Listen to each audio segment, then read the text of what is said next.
Now this is the Vulcan 1500. So what we're going to do, we're going to mount the license bracket to these three holes. There's this one, and there's a plastic cap over this one. So go ahead and pry that out. And then it exposes the threads for the top. And then put a towel here before you slide the license bracket through there. You don't want to scratch that differential. Okay, we've got 3 mounting screws. There's 2 smaller diameter longer ones, and then 1 chunky shorter one. The chunky short one is the top. I'll go ahead and slide that bracket in there and fasten it in so you can see how it goes in there. Okay, I inserted the bracket this way, and that's why I have that towel there so it won't scratch that differential again. And anyway, slide it through there, and then what I do, I put the top screw in first while you're holding this. That way you can just screw it in lightly and then go ahead and put these in. And then go ahead and snug them up, and then you can get them good and tight. And then if you'll notice, I ran the wires. I was going to run it up through this way here. Well, I didn't like the way it came real close to the fender. So what I did is I ran it just down through here, and then up through the top of the side cover here, and then to the under the seat. There's the 3 wires.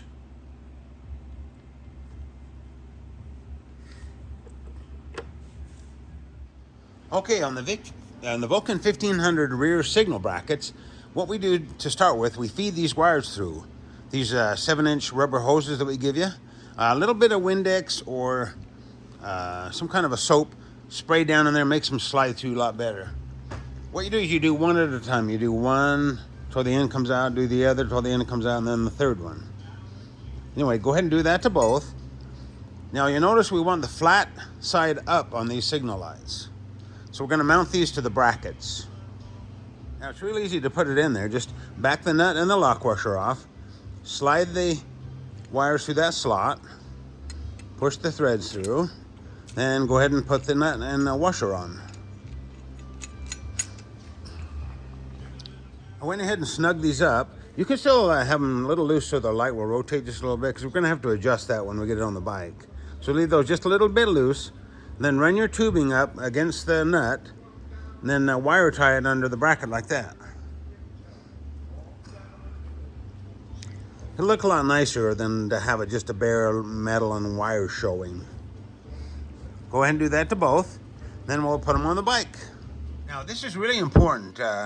You have your positive terminal on your battery, and if it's any part of that is exposed around the base or whatever, like a base of this negative side, then tape it off, because when you're playing with these wires and you touch a wire on that positive terminal, you could cook one of the wires. So be sure and tape that off. Or the other option would be to just disconnect the negative side. That way it wouldn't be a problem either, but probably easier just to throw some tape over that. Really important. Okay, I've gone ahead and mounted the lights just like we see here. Use the screw with the lock washer and the washer here. And then go ahead and push down on them as you tighten this up. I had to screw with this a little bit because it kind of came close there, so I had to juggle it around a little bit to get the screw started. And do the other side. And then once you get them on there, you can go ahead and reach your wrench in here and snug them up. Now be careful, because you don't need to you don't want to overdo these nuts on these nylon, or excuse me, the aluminum housing, because if you get too tight, you could break that off. So just tighten them up until they won't swivel. Get a little feel on that. And then run your wires up in here, and don't forget, tape off that positive terminal. And then, okay, that's pretty much ready to hook up. And then on the tail light, there's a little bit of play in the license plate. So go ahead and push it one way or the other so it's kind of square to the tire when you tighten these up. So go ahead and snug those up and make sure that that license plate is straight up and down. Okay, these are the wires out of the Vulcan 1500. This is a pretty simple process, so just follow along here. Okay, these are the wires that I end up with. I'm not going to show you, to start to finish on this. I'll just show you the end result. That should be plenty. And then what you do is you strip all the crappy old insulation off, run them under a sink, and you can clean them up, because it get rid of all this old ugly stuff. Okay, they'll start with the red wire. Now what we do is we take that red wire and we cut it right here. And then we add 2 extra pieces coming out. So basically what you do, you just add a butt splicer here and then put a heat shrink over it when you get finished. This is what it looks like before you heat shrink it. Just twist the 2 wires and go into the butt splicer there, and then a single wire on that end. And then that's what you end up with. And then you'll go ahead and put your female connectors on there. These are all 6 inches long.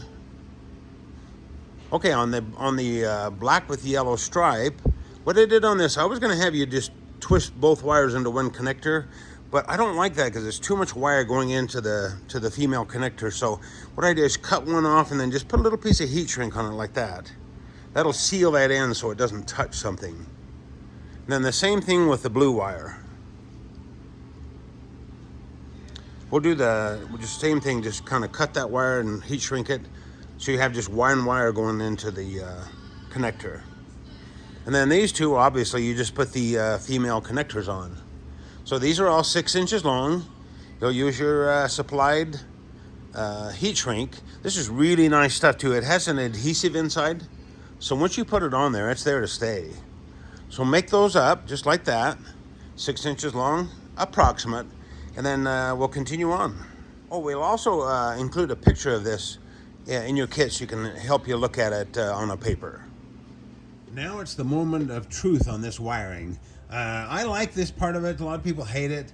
It's going to be a challenge to get all this stuff plugged in properly and get it kind of routed around on there so it looks nice and sanitary. So anyway, the first thing we want to do is go ahead and plug all these wires in. You made these up before. Make sure these match, the black with yellow stripes, red, blue. Plug those in nice and firmly. And then you have your 2 connectors. It doesn't matter which side goes which. These are both the same. And the nice thing about this, we can just quickly disconnect these if their blinkers don't work correctly. Like if the left should be right, they just unplug it and change it. So anyway, go ahead and plug all that in. And then you'll notice coming out of the motorcycle, you have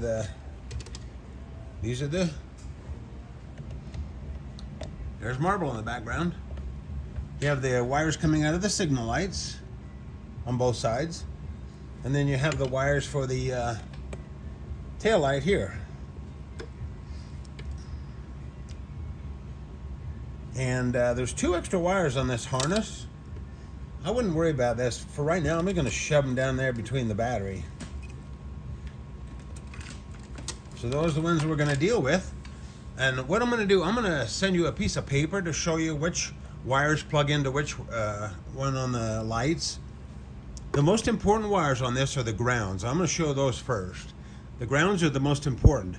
Once you get the grounds correct, then if you say you mismatch a color of a different wire or something, it's not going to really matter. You just switch it around. But if the grounds are wrong, then you can blow a fuse. So pay attention to the grounds first. Okay, just for fun, I'm going to go over the 2 wires that I would plug in first, and then you can pay attention to the paper on the others. The reason I'm going to do these first is because we might as well keep these wires coming out of these square connectors. They're basically for the signal lights. So what I'm going to do, I'm going to run the 1 square connector over to the left side of the bike, and on that I'm going to plug in the black with yellow stripes to the black with white stripes on the signal light. So black with yellow to black with white. Then where I'm at the same wire has the green coming out. I'm going to plug that into the red from the signal lights. So green to red. And do the same thing on the other side. This is the other side. I've done black with yellow to black and white. Then green to red on the right side of the bike. Now, before we go any further, we can turn the key on and check that. Okay, I'm going to hit my left signal. Hey, there you go. It's correct and right. Now, if those are not correct, all you have to do is switch these 2 square connectors. Take the connector out of this one, put it in this one, and that one, put it in that one. And then that should correct the signal lights. And that's part of the battle. And then go ahead and I'm going to plug everything in and then pay attention to your piece of paper on the rest of the colors. And then we'll turning everything in and see if it works. This is so cool. Everything turned out perfect. So you have your tail light with a light down below for the license plate. Then you have 2 running lights. And then I'm going to hit the left signal. Left. Right. And brake.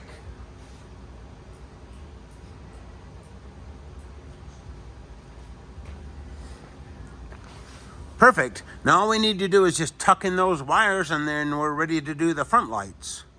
Now the only 2 wires that I really worried about wire tying are the 2 signal lights on each side. On this left side I just wire tied it to that heavy wire there.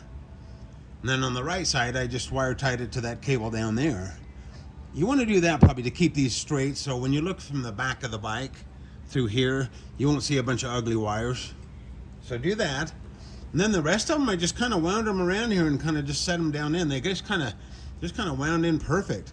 I guess you could wire tie them down in there, but they're not going to go anywhere. And the main thing you want to be consider is when you take your seat pan on and off, you don't want to have it sit on a wire somewhere. So make sure these don't come in contact with something that the seat pan might hit and rub on too much. But I think most of these are in there nice, so I'm going to go and put the seat pan on and make sure it looks good.